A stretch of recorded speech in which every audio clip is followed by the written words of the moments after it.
오늘은 한율 제도와 미중 통화 전쟁에 대해서 알아보도록 하겠습니다. 우리는 한율 하면은 어렵다 이런 생각을 하게 되는데요. 그 구조를 하나하나 뜯어보면은 결코 어렵지는 않습니다. 그리고 미중 통화 전쟁의 이면에 대해서도 같이 한번 살펴보도록 하겠습니다. 한율하면 우리나라하고도 뗄래야 뗄 수 없는 역사성을 가지고 있습니다. 1997년 IMF 외환위기 때 전 국민의 마음에 큰 상처를 남겼습니다. 보시는 사진은 1997년 외환위기 때 임창열 경제부총리가 IMF에 구제금융을 신청하는 역사적인 사진이 되겠습니다. 이 당시 전 국민들은 금모으기 운동에도 적극적으로 동참했는데요. 저도 그 당시 여의도에서 근무를 했습니다만 주택은행, 지금은 이제 국민은행으로 합병됐습니다만 주택은행 본점 앞에 길게 줄을 서 있는 모습이 아직도 눈에 선합니다. 그러면 IMF 외환위기가 다시 올 수 있냐 했을 때 우리나라에는 다시 오기가 굉장히 어렵습니다.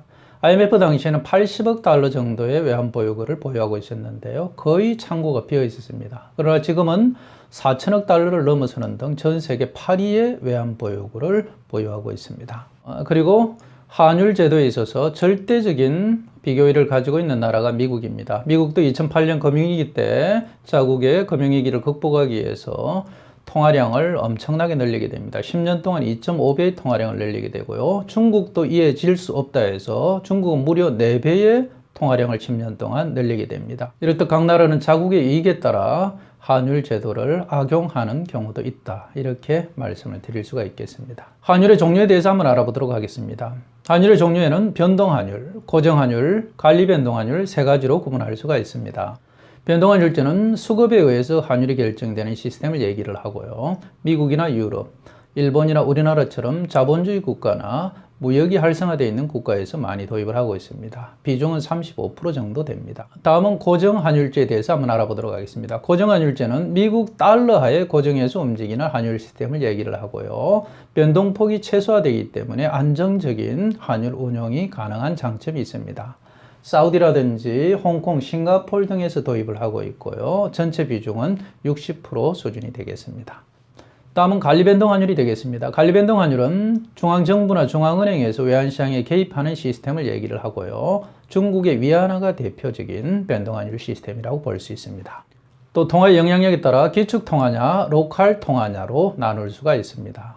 기축통화는 IMF의 SDR을 구성하는 5개 통화를 얘기를 합니다. 달러와 유로와 엔화, 파운드와 이하나가 그 환율이 되겠습니다. SDR은 특별인출권이라고 우리가 얘기를 하는데요. IMF 가맹국들이 IMF로부터 무담보로 외화를 인출할 수 있는 권리를 SDR이라고 합니다. SDR 편입 비율은 달러가 41%, 유로화가 31%, 위안화가 11%, 엔화가 8%, 파운드화가 8% 정도 됩니다. 우리는 기축통화 하면은 그동안 달러만 기축통화라고 오해할 수 있었는데요. 이렇듯 IMF에서 SDR을 구성하는 5개 통화가 기축통화다. 이렇게 얘기를 할 수가 있겠습니다.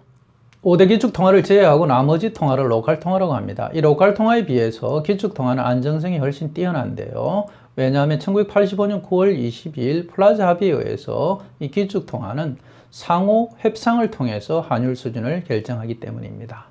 로컬 통화는 미국 달러가 벌이는 통화 전쟁의 희생양이 되기가 아주 쉬운데요. IMF 때 우리나라가 그랬었고요. 요새로 보면은 경제가 한참 발전하고 있는 인도라든지 브라질이라든지 베트남이 그 대상이 되겠습니다.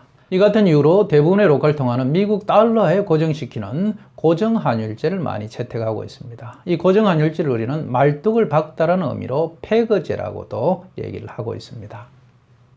보시는 사진은 플라자 합의 때 G5 재무장관들의 모습입니다. 이 플라자 합의는 달러가 다시 기축통화의 위상을 되찾는 그런 계기가 되게 됩니다.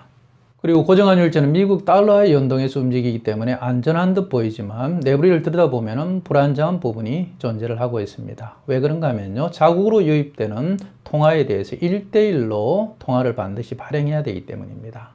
통화 발행 한도는 해당국이 보유하고 있는 외환 보유고 한도 내에서만 하기 때문에 이게 굉장히 핸디캡으로 작용하게 됩니다. 가장 대표적인 경우가 2008년 홍콩 달러에 대한 국제 투기 자금의 공격을 들 수 있습니다. 이 당시 중국 본토인들에 대해서 홍콩에 투자가 허용이 되게 되는데요. 이 같은 환경 변화를 국제 투기 자금들은 미리 알고 홍콩에 대규모 자금 투자를 하게 됩니다.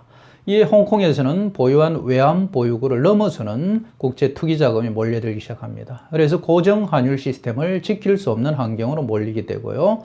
이에 국제 투기 자금들은 중국 공산당에 너네 고정 환율 더 이상 유지할 수 없지 않냐, 변동 환율로 돌아라고 압박을 하게 됩니다. 당시 중국 공산당은 굴복하지 않고요, 홍콩으로 유입되는 신규 자금을 전면적으로 차단하는 강제력을 동원하게 됩니다. 그야말로 통화 전쟁이었습니다.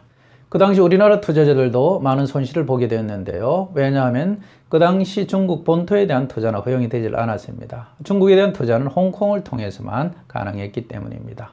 결국 통화전쟁에서 중국 공산당이 승리하게 되면서 홍콩으로 들어오는 신규 자금이 전면 차단되게 됩니다. 이에 홍콩 증시는 유동성 트랩에 빠지게 되고요. 국제 한문이들도 매도를 통해 돈을 빼면서 홍콩 증시는 폭락을 하게 됩니다. 이 과정에서 국내 투자자들도 굉장히 큰 손실을 보는데요. 이 당시 국내에서도 전 국민적인 관심을 받았던 인사이드 펀드가 5조 원의 자금을 조성해 홍콩 시장에 투자를 했습니다만 결국 큰 손실을 보고 말았습니다. 이후 인사이드 펀드는 미국으로 옮겨 현재는 원금을 회복한 상태입니다. 특이한 점은 중국은 두 가지 환율 시스템을 갖고 있습니다. 금융산업이 발달한 홍콩은 고정 환율제로 국제 투기 자금의 공격을 막고 있고요. 중국 본토는 변동 환율제로 투기 자금의 공격을 막고 있습니다. 그리고 중국의 관리 변동 환율제는 달러를 포함한 13개 통화로 통화 바스켓을 구성하게 되고요. 매일 기준 환율을 고시하고 있습니다. 그리고 송금도 매월 25일 1회로 제한을 하고 있습니다. 이렇듯 중국과 미국은 서로 다른 환율 시스템 속에서 치열하게 싸우고 있다, 이렇게 분석을 하실 수 있겠습니다. 한편 중국은 평상시 꿈꿔왔던 IMF SDR 기축통화에 드디어 2016년 10월 1일 날 진입을 하게 됩니다. 이에 관리변동 환율 시스템과 SDR 기축통화라는 무기로 미국에 맞서게 되고요. 그러나 미국은 자국 소유 S&P와 무디스의 신용평가 칼자루와 환율 조작국 지정 제도로 강력하게 맞서게 됩니다. 그러면 미국의 환율 조작국 지정 조건에 대해서 한번 알아보도록 하겠습니다. 미국과의 무역 흑자 규모가 연간 200억 달러 이상이고요. 경상 흑자 규모가 GDP 대비 3% 이상이고요. 정부의 외환시장 개입 여부, GDP 대비 경상 흑자 2% 이상이 되겠습니다. 미국은 환율 조작국 지정에 앞서서 상계관세 부과 등으로 경고 수위를 높여가게 됩니다. 그러면 환율 조작국으로 지정되었을 경우 받는 핸디캡에 대해서 한번 알아보도록 하겠습니다. 첫째, 해당국에 대한 미국 기업 투자 시 금융 지원이 금지됩니다. 둘째, 해당국 기업의 미 연방정부 조달시장 진입이 금지됩니다. 셋째, IMF를 통한 환율 압박이 이루어지게 됩니다. 넷째, 무역협정과 연계한 법적 제소 등의 강력한 카드를 사용하게 됩니다. 이렇듯 미국과 중국은 환율을 매개로 강력하게 맞붙어 있다, 이렇게 보실 수가 있겠습니다. 미국의 환율 조작국 지정 제도는 우리나라와 중국처럼 수출 주도 국가에는 저승사자와 같은 무서운 존재가 되겠습니다. 그러나 미국이 환율 조작국 지정 카드를 꺼내들게 되면 무역 수지를 줄여야 되는 이런 현실에 노출되게 됩니다. 보시는 그래프는 달러 위안 그래프가 되겠습니다. 1달러 7위안을 마지노선으로 보고 있고요. 미국에서도 7위안을 돌파 시 중국을 환율 조작국으로 지정하겠다고 얘기하고 있습니다. 이에 중국에서도 쉽사리 위안화를 절하 쪽으로 가져가지 못하는 상황입니다. 한편 미국은 국제수지에서 경상수지 적자를 자본수지 적자로 커버해 종합수지를 균형으로 가져가는 전략을 선택하게 됩니다. 이에 달러를 강세, 약세 번갈아 가면서 자주 변경하게 되는데요. 달러를 글로벌 시장에 풀게 되면 해당국 통화는 강세가 되고요. 달러를 회수하게 되면 해당 통화는 약세가 되게 됩니다. 보시는 도표는 종합수지를 구성하는 항목이 되겠습니다. 가장 대표적인 항목은 경상수지와 자본수지가 되겠습니다. 경상수지의 대표적인 항목이 바로 무역수지가 되겠습니다. 미국은 무역수지에서 흑자를 기록하겠다는 생각은 별로 하고 있지를 않습니다. 대신 자본수지에서 큰 이익을 보겠다는 전략을 갖고 있기 때문에 현재 중국에 요구하는 부분도 중국 금융시장을 대폭적으로 개방하라는 메시지가 되겠습니다. 전체적인 내용을 종합해 보도록 하겠습니다. 현재 미국은 중국의 금융시장을 대폭적으로 개방하라고 요구하고 있습니다.